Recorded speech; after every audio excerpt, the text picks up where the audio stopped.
నృపతనుల్ రాజుగా ఒక అవతారం ఎత్తాడు, అది రామావతారం.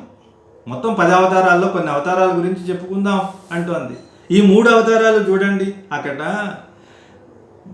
మిగిలిన అవతారాల సంగతి అలా పక్కన పెట్టి ఈ 3 అవతారాల్లో ఆడవాళ్ళని వేపుకు తిన్నాడు మహానుభావుడు అన్నది పట్టించుకున్నాడా? వామనుడు, పరశురాముడు, రాముడు. కామినీతతి ఉడికించు కంటే, ఈ 3 అవతారాలు ఎత్తి స్త్రీలందరినీ బాధ పెట్టడం కంటే గండెయును, గండె అంటే చేప, గండె చేప, గండు చేప అంటారుగా, చేపలో ఒక రకం అనమాట. మత్స్య అవతారం ఎత్తితే బెటర్. ఆయన ఎవరికి బాధ లేదు కదా, ఆడవాళ్ళని ఏడిపించే అవకాశం లేదు అక్కడ. నల్లదాసరిగాడు వరాహ అవతారం, అది ఎత్తుకోవచ్చు కదా, ఎందుకు వచ్చింది? నల్లదాసరిగాడు అని అచ్చ తినకపోతే ఎంత గొప్పగా చెప్పాడు చూడండి. ఇంకొకటి కిరియు, నల్లదాసరిగాడు కిరి అంటే తాబేలు. ఇలాంటి అవతారాలు ఎత్తుకుంటే బాగుంటుంది కదా. కిరి అంటే వరాహం, నల్లదాసరిగాడు అంటే దీనికి తాబేలు అని చెప్పండి.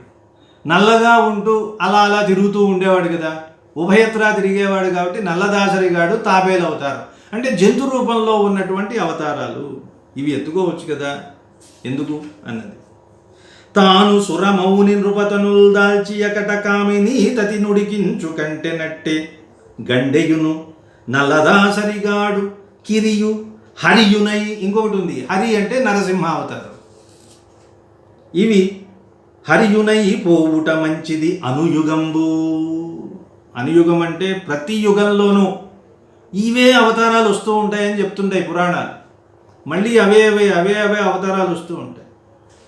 అందుకే రామావతారం ఉందా, కృష్ణావతారం ఉందా, ఏదో రాముడు దీపావళి చేసుకున్నాడా, ఇలాంటి ప్రశ్నలు వేస్తూ ఉంటారు.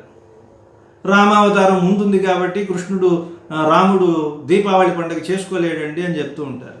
ఏ యుగంలో ఎప్పుడు చంపాడో ఎవరికి తెలియదు అది. అందువలన ప్రతి యుగంలోనూ ఇదే రామావతారం, ఇదే కృష్ణావతారం జరుగుతూ ఉంటాయి. కాబట్టి ప్రతిసారి ఇలా పుట్టడం ఎందుకండి? అయితే ఆ తనువుల లేరు గదా నాతులు ఈవిడంటోంది. ఎంతసేపు మనకు ఒక ఆలోచన వస్తుంది, ఇదే మనం సరి అయినది, కరెక్ట్ అనుకుంటూ ఉంటాం. ఈవిడికి కూడా అదే వచ్చింది. ఎందుకంది? ఆయన వామనావతారం కానీ, రామావతారం కానీ, పరశురామావతారం కానీ ఎత్తకుండా మత్స్యావతారం, అదేదో కూర్మావతారం, వరాహావతారం, నరసింహావతారం ఎత్తితే ఈ ఆడవాళ్ళని వేధించుకు తినే బాధ ఉండేది కాదు కదా. ఎందుకని? ఆ తనువుల లేరు కదా నాతులు, ఆ అవతారాల్లో స్త్రీలు లేరు కదా, అందువల్ల బాధించే అవకాశం లేదు. మరి కాకగలిగిన స్వగ తిర్యక్ జాతికి నీ జాతికి గల ఈ తీవ్రత గలదే. లేదు అనుకోవడానికి ఏముందండి? ఆయన మత్స్యావతారం ఎత్తి అందమైన ఒక మగచేపగా తిరుగుతూ ఉంటే ఆ మగచేపను చూసి ఎన్ని ఆడచేపలు వలిచి ఉంటాయి, ఉండకపోవడానికి కారణం ఏముంది, వలిచి ఉండొచ్చు కదా అని వాళ్ళు అనుకుంటారు. అలాగే కూర్మం, అలాగే నరసింహం, అలాగే వరాహం. మరి వాటికి కూడా ఇలాంటి భావాలు ఉండుంటాయి కదా, తిరియక్ జాతికి మాత్రం ఉండవా? ఒకవేళ ఉన్న మానవులకు ఉన్నంత తీవ్రత ఉంటుందా? ఇంతగా బాధపడతాయా? ఏమో, బాధపడవేమో, బాధపడతాయేమో. అసలు ఇదేమీ తెలియకుండా నేను అల్పబుద్ధితో ఎందుకు ఇలా అనుకుంటున్నాను? ఈ జాతికి గల ఈ తీవ్రత గలదే ఎరుగక ఇట్లు ఏలంటిన్. ఇవన్నీ ఏం తెలుసుకోకుండా నేను ఎందుకు ఇలా అంటున్నాను అని మళ్ళీ ఆవిడే అంటుంది. అని ఆత్మవత్ సర్వభూతాని అనుట బొంకే. వేదాలు చెప్తున్నాయి, ఆత్మవత్ సర్వభూతాని యహ పశ్యతి స పండిత. అన్ని ప్రాణులు నాలాంటివే, తనలాంటివే అనుకునేవాడే నిజమైన పండితుడు. ఇది కదా చెప్తోంది. మరి వేదం చెప్పిన ఈ మాట తప్పెలా అవుతుంది? అసత్యం కాదు కదా. అంటే అవి కూడా మనలాంటివే. మనకెలా ఉంటాయో ఆహార నిద్ర భయమైధునాని సామాన్యమేతత్. ఈ లోకంలో ఉన్న ప్రతి జీవికి ఆహారము, నిద్ర, భయము, మైథునం ఇవి అన్నిటికీ సమానమే అని చెప్తున్నారు కదా. కాబట్టి ముద్దియలకై నవలవంత ముచ్చటలను ఆటపాటల కథల కొంత మరుగాని నోరు లేని జంతువులకెన్నొప్పి ఘనము. అయితే ఇలాంటి బాధే పాపం ఆ జంతువులకి వాటికి ఉందనుకో. మేమనుకో ఆడవాళ్ళం ముచ్చట్లాడతాం, మాట్లాడతాం, పాటలు పాడతాం, బాధలు చెప్పుకుంటాం, మా బాధ కొంత తగ్గుతుంది. అవి ఎవరితో చెప్పుకుంటాయి? మాట్లాడే అవకాశం లేదు కదా. పాపం నోరు లేని జీవాలకి ఈ బాధ ఎంత ఉండి ఉంటుంది. ఎన్ని చేపలు ఈ మత్స్యాన్ని చూసి పాపం వలచి ఆయనేమో పట్టించుకోకుండా వెళ్ళిపోతే ఎంత పడ్డాయో అవన్నీ. అవి చెప్పుకోవడానికి నోరు కూడా లేవు కదా. ధరపై నీతడు పూర్వకల్పముల సక్త స్త్రీ విశాలాంబకాంబురుహ శ్రేణి జలంబుమై పులకులున్ పూరించుచున్ వేచు దుర్భర కర్మం బలమంగ వచ్చు జలతత్వస్తబ్ద రోమత్వ కేసరితల్ భూర్యవతారదంభమున ఆచ్ఛాదించుతా ప్రౌఢిమై. ఓహో, ఈయన వ్యవహారం ఇదా, ఇప్పటికి నాకు తెలిసింది అన్నది. పెద్ద నేనేదో అవతారాలు ఎత్తుతున్నానని తెగ ఆయన ఏదో డాంబికాలు పోతున్నాడు, బిల్డప్ అంటారే అదేదో ఇచ్చేస్తున్నాడు, అవతారాలు ఎత్తుతున్నానని. ఆయన అవతారాలు అందుకు ఎత్తలా. ఎందుకు ఎత్తాడో చూడండి. ధరపై, ఈ భూమి మీద ఆయన పుట్టి, ఈతడు పూర్వకల్పాలలో చెప్పాం కదా, ప్రతి కల్పంలోనూ మళ్ళీ సృష్టిలాగే జరుగుతూ ఉంటుంది, ఎన్నో అవతారాలు ఎత్తి తన మీద ఆసక్తి కలిగిన స్త్రీ కళ్ళ యొక్క, ఆ కళ్ళు ఎలా ఉన్నాయి, విశాలంగా ఉన్న ఆ స్త్రీ నేత్రాలు, అంబురుహ, అంబకములు అంటే కళ్ళు, అంబురుహ అంటే పద్మాలు.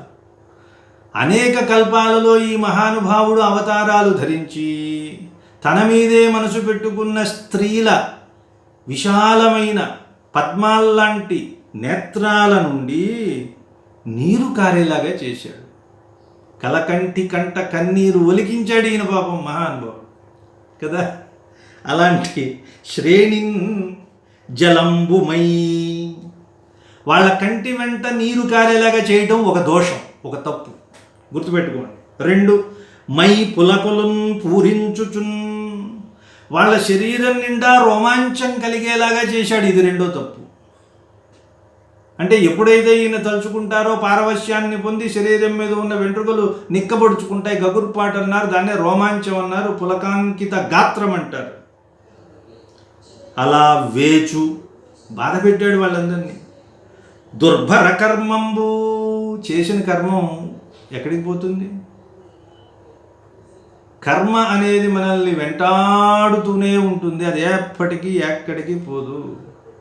నువ్వు సందులోకి వెళ్తే సందులోకి వస్తుంది, గొంతులోకి వెళ్తే గొంతులోకి వస్తుంది, నీ కర్మ నీ వెంటే ఉంటుందన్న.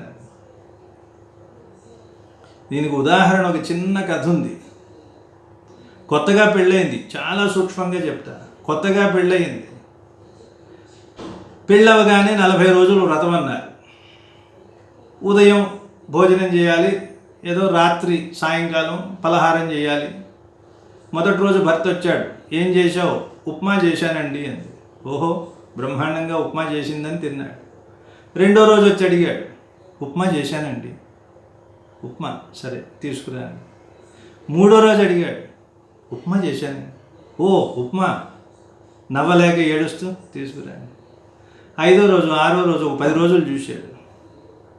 ఓహో, ఇంట్లో సరుకులేమో లేవేమో పాపం రోజు ఉప్మా చేస్తోందని. తర్వాత రోజు కొత్తగా పెళ్ళైంది కదా, గట్టిగా అంటే విడాకులు డైవర్స్ అంటుందని భయం, అసలే పెళ్ళిళ్ళు కావట్లేదు మగాళ్ళకి.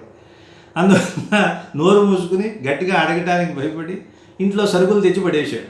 ఓ ఈరోజు దోశలో ఏవో వేస్తుంది అనుకున్నాడు. మళ్ళీ వచ్చి అడిగితే ఏం చేసావు? ఉప్మా. సరే ఇంకో 2 రోజులు భరించి అడిగాడు, ఏమిటి రోజు ఉప్మా అంటే? నాకు అది ఒక్కటే వచ్చండి, మా అమ్మ అది ఒక్కటే నేర్పిందని. ఓహో అద్భుతం, మీ అమ్మకో నమస్కారం అని ఇక ఉప్మా ఉప్మా ఉప్మా 40 రోజులు ఉప్మానే. చూడండి, ఏదైనా 40 రోజులు మండల దీక్ష పట్టిన తర్వాత ఒక్కసారి దీక్ష తీశాక వీర విజృంభణ చేస్తూ ఉంటారు, మనం చూస్తూ ఉంటాం. అన్నాళ్ళు ఉగ్గపట్టుకున్నటువంటి వ్యవహారాలన్నీ ఒక్కసారి పేట రేగిపోతూ ఉంటాయి.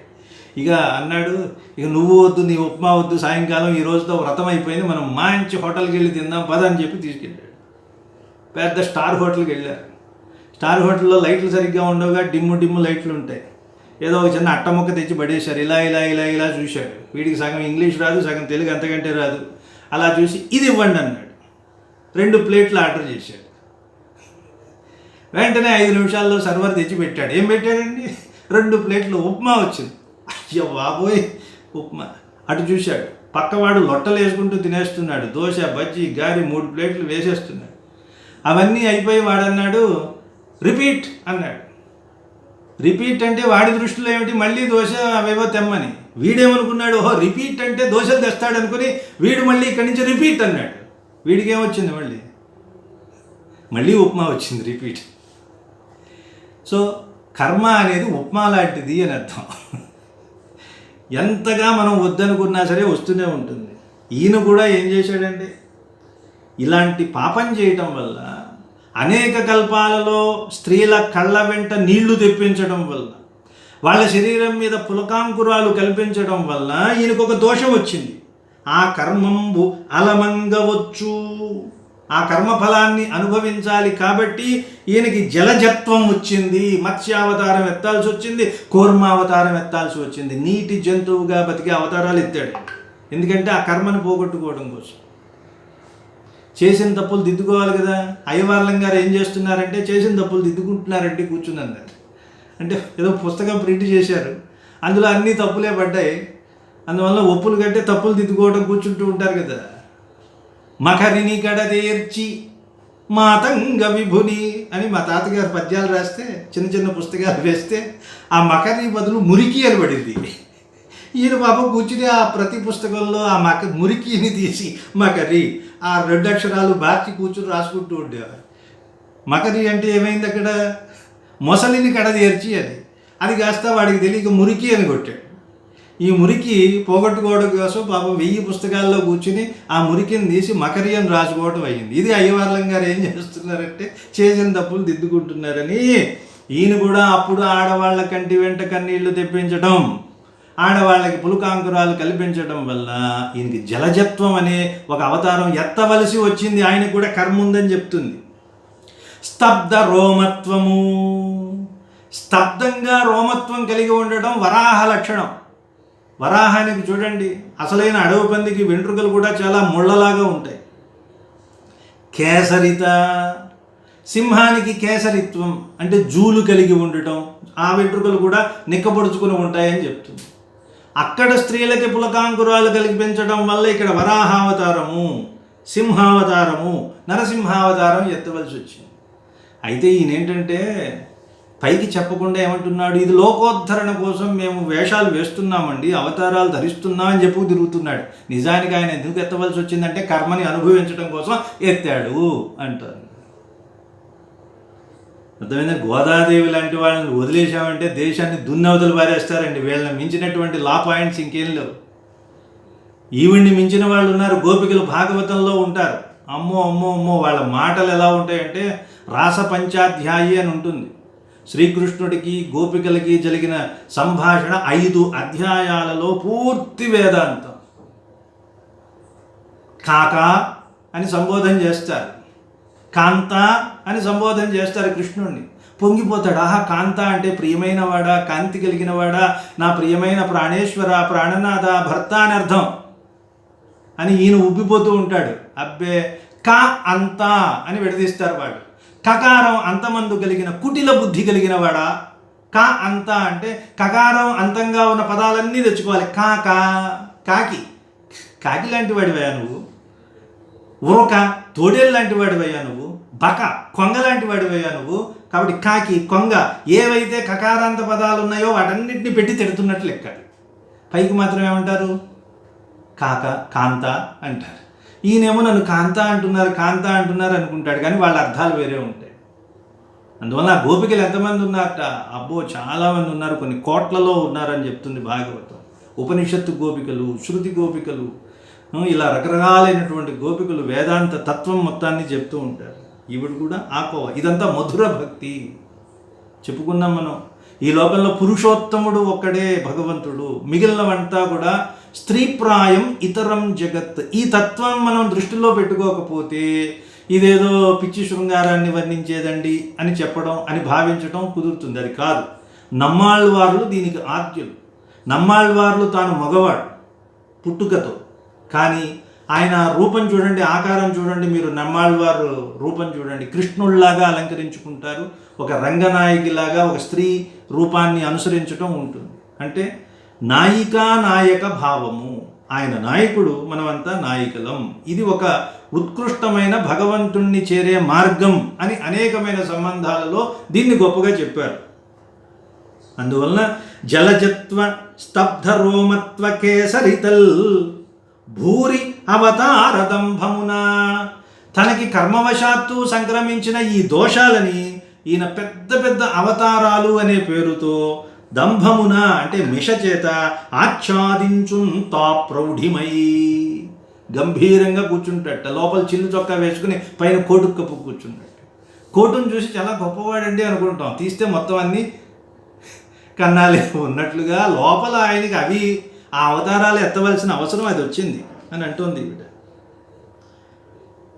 వెంటనే మీకు అనుమానం కలగొచ్చు కదా, వామనావతారంలో స్త్రీలనేం బాధించాడండి ఈయన, పరశురామ అవతారంలో స్త్రీలనేం బాధించాడండి ఈయన, రామావతారంలో స్త్రీలను ఎలా బాధించాడు అసలు, ఏమిటి ఇప్పుడు చెప్పేదానికి ఏమైనా అర్థం ఉందా? మాకు తెలియదా వామనావతారం? పరశురాముడి గురించి మేము చదువుకోలేదా? రాముడి గురించి మేము చదువుకోలేదా? స్త్రీలను ఎక్కడ బాధించాడు అంటారా? చూసుకొని చెప్తానంటుంది. అనిమిష ముని మనుజాధిప జననంబుల ఈదటెట్లు జలదాక్షుల కూర్చిన వారినేచే దయలేక అనిన వినుడు మీదు పాటలంద తెలిపెదన్. మీరు పాటల్లో పాడుతున్నారు కదా, అలా చేశాడు ఇలా చేశాడని, మీ పాటల్ని ఆధారంగా చేసుకునే చెప్తున్నాను నేను, వినండి.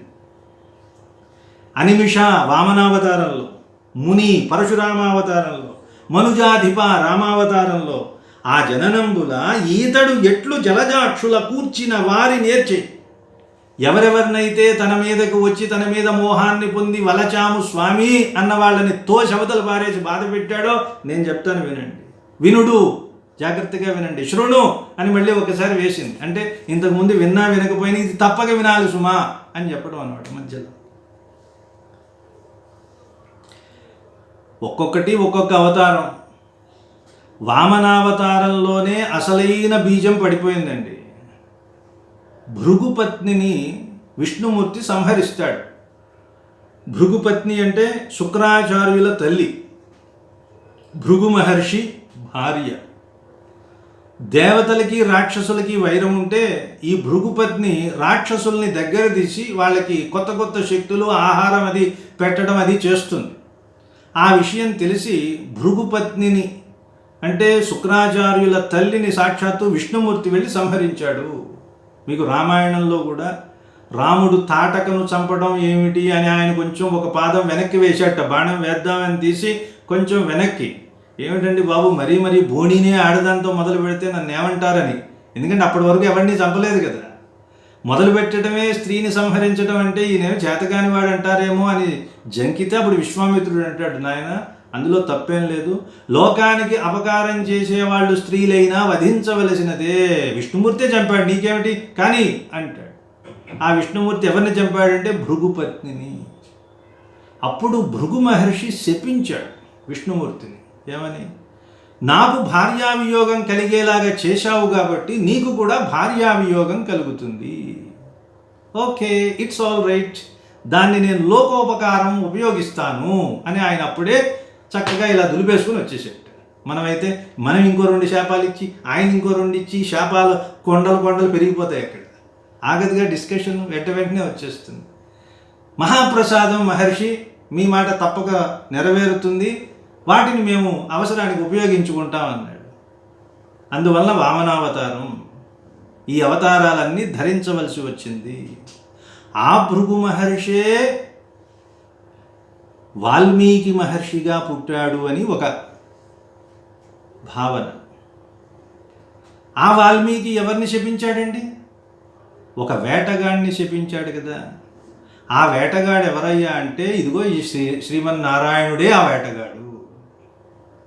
ఇది ఇంకో భావన, ఇది మీరు ఎప్పుడు వినుండరు. మా నిషాద ప్రతిష్టాం త్వమగమ శాశ్వతీ సమా యత్క్రౌంచ మిథునాదేకం అవధీహి కామమోహితం. అంతకుముందు అనుకున్నాం మనం, ఈయనకేం పని లేదా, కనిపించిన వాళ్ళల్లా శపించేయటం ఏంటండి, ఎవరి పని వాళ్ళు చేసుకుంటే శపించటం ఏమిటి? బోయేవాడు తన పని తాను చేశాడు, వేటాడటం తన లక్షణం, వేటాడాడు. ఎప్పుడు వేటాడాడు? 11 ఆ ప్రాంతంలో వేటాడాడు. మీకు ఎలా తెలిసింది? వాల్మీకి వెళ్ళిన సమయం మేము చూశామండి, ఆయన చేతి వాచి ఉంది, మనం కనిపెట్టేశాం. ఎట్లా? అక్కడికి వెళ్ళిన తర్వాత ఆ నది చాలా ప్రసన్నంగా ఉంది, సజ్జనుడి మనసులాగా ఈ నది చూడు భరద్వాజ ఎంత ప్రసన్నంగా ఉందో అన్నాడు. ఈ ప్రసన్నంగా ఉండడం అనేది పొద్దున్నే ఉండదు, మధ్యాహ్నం ఉండదు. ఎందుకంటే ఉదయం నుంచి సంధ్యావందనం చేయడానికి బ్రాహ్మణులు మహర్షులు వచ్చి కలగాబులగం చేసేస్తారు, బురద బురద తేలుతూ ఉంటుంది. మళ్ళీ మధ్యాహ్నం సమయానికి ఆ స్వచ్ఛత పోతుంది. అంటే పొద్దున్న కలయబారినటువంటి ఆ స్థితి నుంచి అది ప్రసన్నంగా అడుగున ఉన్న ఆ ప్రతి అణువు కూడా కనిపిస్తోందని చెప్తాడు. అంటే అది ఎప్పుడై ఉండొచ్చు, 10 తర్వాత 11 ఆ ప్రాంతంలో. నిజానికి వేటగాడు ఆ సమయంలోనే వేటాడాలి. పక్షులు కనిపించాయి, కొట్టాడు. అంత మాత్రానికే ఈయన పెద్ద అదేదో ఘోరం చేసేసినట్టు. మా నిషాద ప్రతిష్టాం త్వం అగమ శాశ్వతీ సమా. ఈ భూమి మీద నువ్వు శాశ్వతంగా ఉండడానికి అర్హతను కోల్పోయావయ్యా నిషాద. మా మా అంటే నెగిటివ్ ఫామ్ అన్నమాట, అది ఉండడానికి వీల్లేదు. ఎందుకని యత్ క్రౌంచమిథునా దేగం. క్రౌంచమిథునము, ఆ పక్షులు క్రౌంచ పక్షులు అంటారు. పాపం అవి పక్షులన్నింటిలోకెల్లా పేద పక్షులు అండి, బడుగు పక్షులు. ఎందుకని పక్షికి గొప్పతనం ఏమిటి? రెక్కబలం, పిక్కబలం కాదు, రెక్కబలం. బాగా రెక్కలు ఉన్నవి పైకి ఎగురుతాయి. క్రౌంచ పక్షులు అంటే ఒక 2-3 అడుగుల మించి ఎగరలేవు అవి, అంటే కిందనే తిరుగుతూ ఉంటాయి. అవి క్రౌంచ పక్షులు. నీ ప్రతాపం ఉంటే ఎవరి మీద చూపించాలి? గరుత్మంతుడు లాంటి వాటి మీద చూపించు. సరిగ్గా ఎగిరి పారిపోలేని పక్షుల్ని కొట్టడం, అవి క్రౌంచ పక్షులు. అవి పరస్పరం అనురాగంలో ఉన్నాయి. యత్ క్రౌంచమిథునాత్ ఏకం అవధీహి కామమోహితం. ఒకదాని మీద పరస్పరం అనురాగంతో ఉండి అన్యోన్యంగా ఉన్న సందర్భంలో నువ్వు కొట్టావు కాబట్టి నీకు ఈ భూమి మీద బతికి ఉండే అర్హత లేదు నాయనా అని అర్థం, సాధారణమైన అర్థం ఆ శ్లోకానికి. ఈ శ్లోకమే ప్రపంచ సాహిత్యంలో, ముఖ్యంగా సంస్కృత సాహిత్యంలో మొట్టమొదటి శ్లోకం అండి అన్నారు. మరి మొట్టమొదటి శ్లోకం అయితే ఎవరినైనా ఆశీర్వచనం ఇస్తున్నట్లుగానో, నమస్కారం ఇస్తున్నట్లుగానో, కథా సూచన ఉండాలి కదా. అదేమీ లేకుండా మొదలే తిట్టడం మొదలు పెట్టారేంటండి? ఎవరినో ఒకరిని శపించడంతో ఈ కావ్యం మొదలైతే ఇది ఏమైనా గొప్ప కావ్యమా? గొప్ప కావ్యమే. ఎందుకని? అది ధ్వని కావ్యం కాబట్టి. పైకి కనిపించే అర్థం ఎప్పుడూ ప్రధానం కాదు, అందులో అంతర్గతంగా ఉన్నటువంటి అర్థమే ప్రధానం. అదే ధ్వని అన్నాడు. ఏమిటి ఇందులో ఉన్న ధ్వని? అది అక్కడ బోయేవాడు లేడండి, క్రౌంచ పక్షులు లేవు. రామాయణ కథ చెప్తున్నాడు, మొత్తం జరగబోయే కథ గురించి చెప్తున్నాడు. ఒకటి భావి కథా సూచన ఉంటే కావ్యంలో మొట్టమొదటి శ్లోకం అలా ఉండాలని చెప్పాం కదా, లక్షణం సరిపోయింది. లేదా భగవంతుణ్ణి స్తుతి చేస్తున్నట్టు ఉండాలి. ఆ స్తుతే చూడండి, మా నిషాద. మా అంటే లక్ష్మీదేవి. లక్ష్మీదేవిని హృదయంలో నిలుపుకున్నవాడా. నిషీదతి, నిషాద అంటే ఉండడం. మా నిషాద అంటే లక్ష్మీదేవి హృదయంలో ఉన్నవాడా. ప్రతిష్టాం త్వం అగమ శాశ్వతీ సమా. లోకోద్ధరణ కోసం, ధర్మాన్ని పాటించి చూపించడం కోసం, లోకానికి మంచిని బోధించడం కోసం నువ్వు రాముడిగా అవతరిస్తున్నావు కాబట్టి నీ కీర్తి శాశ్వతంగా ఈ భూమి మీద ఉండుగాక. ఆ ఒక్క మా అన్నది లక్ష్మీదేవి అని మార్చడంతో మొత్తం అర్థం మారిపోయింది. విష్ణుమూర్తిని స్తుతిస్తున్న అర్థం వచ్చేసింది. ఏం చేశావు నువ్వు వచ్చి? యత్ క్రౌంచమిథునాత్. ఇక్కడ క్రౌంచ అంటే పక్షులు లేవు, కృంచత్వం కలిగిన మనుషులు. మిథునం అంటే దంపతులు. కృంచ అంటే కుటిల, వంకర బుద్ధి కలిగిన. క్రౌంచ మిథునము. ఎవరా క్రౌంచ మిథునం అంటే రావణుడు, మండోదరి. అందులో ఒకదాన్ని కొట్టేశావు. ఎవరిని కొట్టాడు? మండోదరిని కొట్టలేదు కదా, రావణుడిని కొట్టాడు. అంటే అక్కడ కూడా బోయవాడు కొట్టిన పక్షుల్లో ఏ పక్షి కింద పడింది? మగపక్షిని కొట్టాడు, ఆడపక్షి తిరుగుతోంది. అది అక్కడ ఏ పక్షో చెప్పలేదు కదా మనకి. ఈ కథ ద్వారా ఎవరిని కొట్టాడో మనం ఊహించవచ్చు. యత్ క్రౌంచమిథునాత్ ఏకం. ఒకదానిని నువ్వు కొట్టావు. అవధీహి కామమోహితం. కామంతో కళ్ళు మూసుకుపోయిన రావణాసురుణ్ణి సంహరించి ఒక అర్థం. ఇంకొక క్రౌంచ దంపతి ఉంది, వాలి, తార. వాలిని చంపేశాడు. వాలి కూడా అంతేగా, కామమోహితుడు.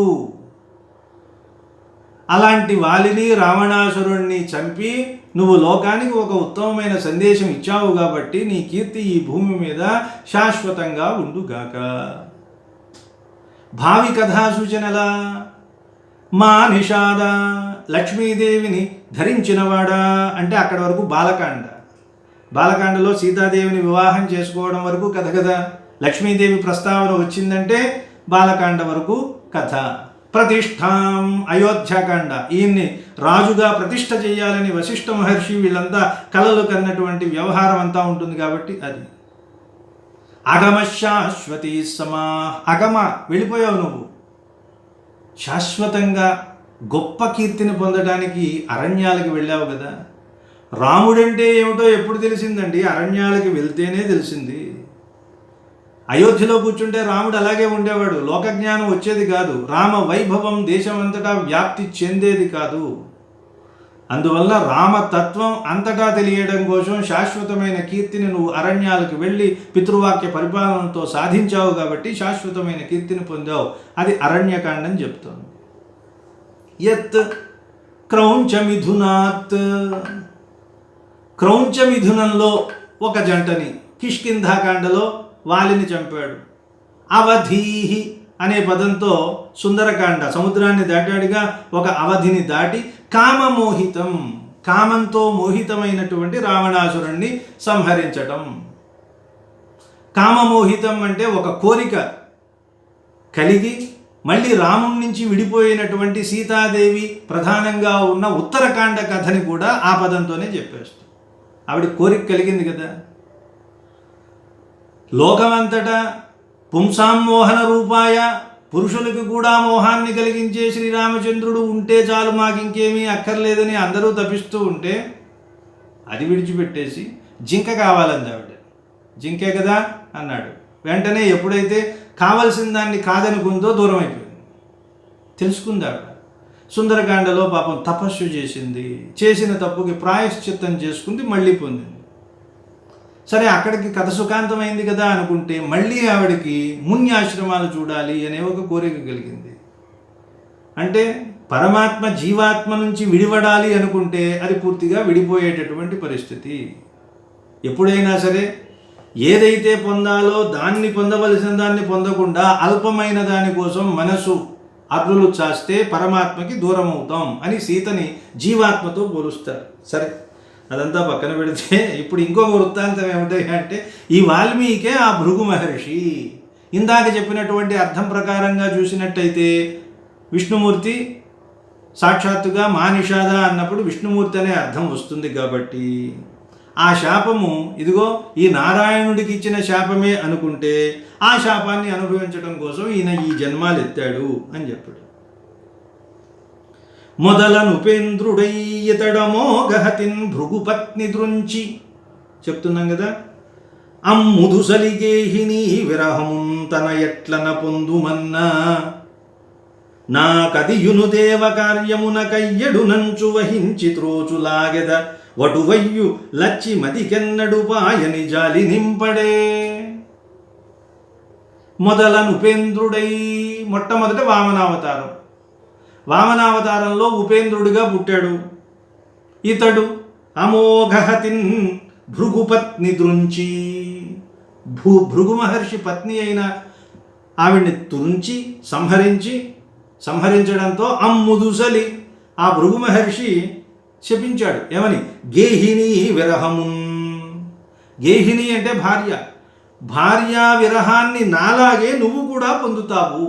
తన ఎట్లన పొందుమన్నా, నువ్వు నాకు ఎలా అయితే భార్యా విరహాన్ని కలిగించావో నీకు కూడా భార్యా విరహం కలుగుతుంది అని ఆయన శపించడంతో నా కతియును దేవకార్యమున కయ్యడు.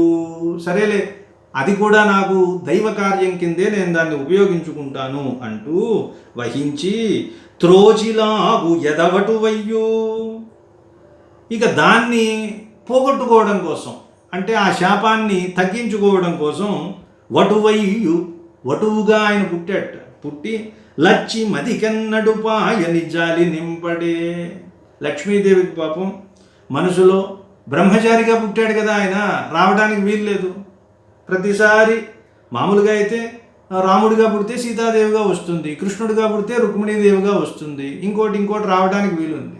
కానీ ఈయన బ్రహ్మచారిగా ఉండాలి కదా, ఎలా వస్తుంది? అందువల్ల పాపం ఆవిడ బాధలో పడిపోయిందట. ఆ రకంగా భార్యను బాధ పెట్టాడు. ఈయన పనే ఉంది, ఆడవాళ్ళని బాధ పెట్టడమే కదా అంటున్నాడు. ఇక రెండవది పరశురామావతారం. ప్రళయార్కోగ్ర కుఠార కోణము నృపత్రైవిధ్యవత్పీఠికాఖ్యల త్రిస్థానములేడు మార్లు వరుసన్ ఘట్టించు దోశక్తి కీర్తిల సద్వల్లకి మ్రోయో రక్తయయి ఎంతే వశ్యయౌ భూసతి తిలకంబున్ తుది త్రోవ కశ్యపున కార్తిన్ బిడ్డయైపోవదే. ఏమిటండి బండరాళ్ళ లాంటి పద్యాలు ఇవన్నీ. చూడండి, ఒక ముక్క అర్థమవుతుందా? బిగించేస్తాడు. ఆ ఒక్క పద్యానికి 10 పేజీల వ్యాఖ్యానం ఉంటుంది రాయాలంటే, వివరంగా రాయాలంటే. పరశురాముడు ఒక వైణికుడు అన్నాడు. వైణికుడు అంటే వీణ వాయించేవాడు. అద్భుతంగా ఒక నాయకుడు వీణ వాయిస్తే ఆయనలో ఉన్న కళాప్రతిభను చూసి ఆడవాళ్ళు మోహిస్తారు. ఇది సహజం. ఈయన కూడా ఒక గొప్ప వైణికుడు. ఆయన వీణ ఏమిటండి అన్నారు. ఆయన చేతిలో ఉన్న గొడ్డలే వీణ కోణము అన్నాడు. అంటే వీణ వాయించే ఆ ఖండం ఉంటుంది చూసారా, అంటే వీణ మెట్లు ఉండే ఆ పొడవుగా ఉండేదే గొడ్డలి అనుకోండి. అది ఎలాంటిది? ప్రళయ అర్క ఉగ్ర కుఠార కోణము. అదేమో ప్రళయకాలం నాటి సూర్యుళ్లాగా భయంకరంగా ఉండే గొడ్డలి, గండ్రగొడ్డలి అంటారు, ఆయన చేతిలో ఉంటుంది. అది వీణ. ఇది రూపకాలంకారం అంటారు, రెండు బిగిస్తాడనమాట. బాగుంది. ఆయన గండ్రగొడ్డలే వీణ. వీణ ఎప్పుడు చేతిలో ఉంటుంది కదండి. కొంతమంది ఇళ్లలో కూడా వీణలు ఉంటాయి. పెళ్లి కాకముందు చక్కగా నేర్చుకుంటారు. పెళ్ళైన తర్వాత దాన్ని అలా పెట్టి దాని మీద ఒక చీర కప్పుతారు. చీర లేదా ఒక షోకేసులో పెట్టి అందంగా చూపిస్తుంది. ఏమిటండి అంటే, పెళ్లికి ముందు వీణ వాయించేవాళ్ళం అండి, పెళ్ళి అయిన తర్వాత భర్తను వాయిస్తున్నాం కాబట్టి వీణ వాయించాల్సిన అవసరం లేదా, దాన్ని అలా తీసుకుని షోకేసులో పెడతారు.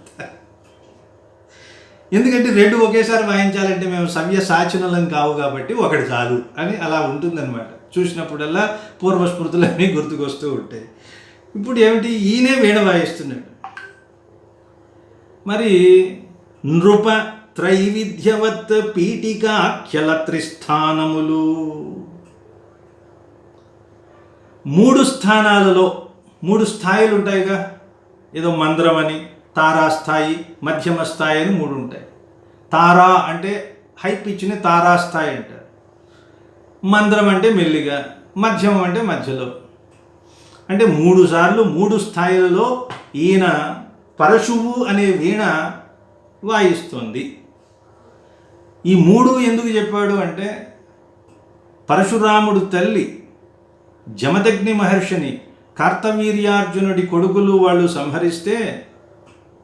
కార్తవీర్యార్జునుడు సంహరిస్తే ఆవిడ 3 సార్లు గుండెలు బాదుకుని రోధించిందట. రామ రామ రామ అని పిలిచింది.